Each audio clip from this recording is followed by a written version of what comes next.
प्रसाद का मतलब क्या होता है? मित्रों, मैं डॉक्टर संजय शास्त्री अपने YouTube channel and Facebook channel page में डॉक्टर संजय शास्त्री में आपका स्वागत करता हूँ। प्रसाद का मतलब क्या होता है?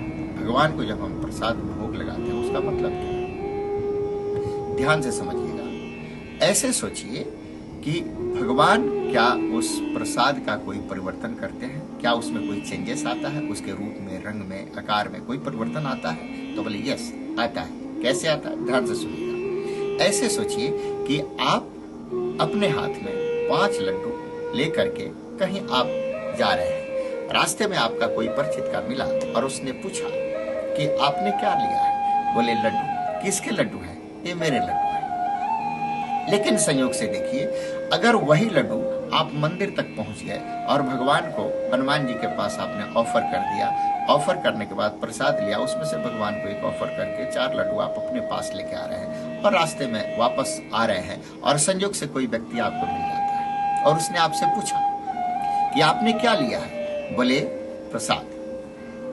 किसका है? बोले हनुमान जी का। अब ध्यान से समझिए, यही लड्डू जब आप लेके आ रहे थे, किसी ने जब आपसे पूछा था तो आपने बोला ये लड्डू है और ये मेरा लड्डू है। लेकिन जब वापस जा रहे हैं भगवान को भोग ऑफर करके, तो जब दूसरे ने पूछा कि क्या है, तो बोले प्रसाद है। अब ध्यान से समझिए, जो लड्डू था जो आपका था जाते वक्त, वो आते वक्त अब वो लड्डू नहीं रहा और आपका भी नहीं रहा। वो किसका हो गया? उस लड्डू का नाम प्रसाद हो गया और वो लड्डू भगवान का हो गया, वो आपका नहीं रहा।